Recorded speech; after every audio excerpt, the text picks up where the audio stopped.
Hey guys, so I got my Fifine T669 mic. I'm gonna try to open it and install it the best I can with one hand. So let's go ahead and see how it turns out. So it comes in this box here. Ooh, that was a little banger there. Go ahead and open it up. Comes with a Fifine T669 user guide.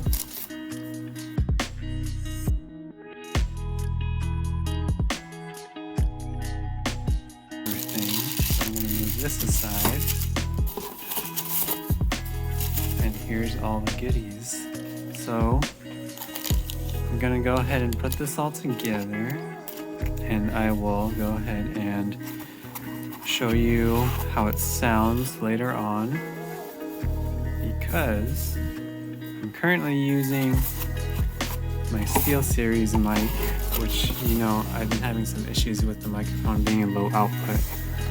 So a good friend of mine recommended this, and we'll see how it turns out. So I'm currently using the T669 microphone, and it comes with pretty much an assortment of things here. It comes with a scissor arm stand, dual layer pop filter, shock mount holder, tripod stand, pivot mount, and foam cover. So here is the foam cover. And as you can see, it's pretty sturdy, easy to set up. I'm not going to be setting it up because I'm going to be using the scissor arm for this video. Here we're going to be detaching this little attachment from the microphone.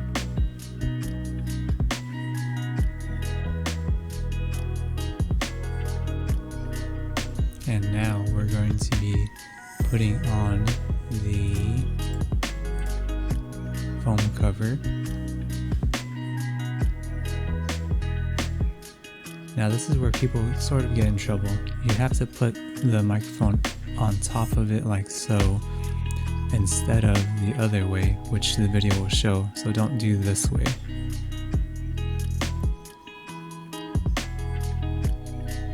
Now we're going to get the scissor arm stand and connect it to the microphone.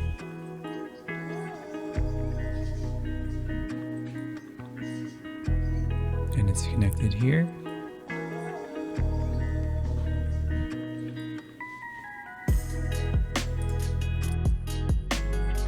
Next, we're going to connect the desk mount attachment to the scissor arm.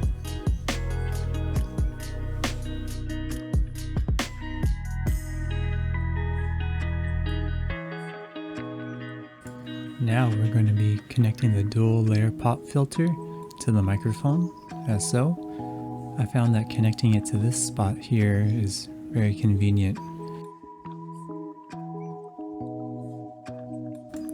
Now we're going to connect the USB to the microphone and connect it to your PC.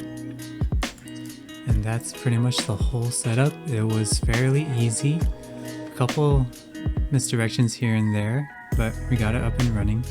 After using it for a couple days, my friends say I sound more like my brother, or I sound like I'm in a restroom, but I feel that it's a lot better compared to the SteelSeries, and I don't have to really mess with the settings too much to get the sound that I want.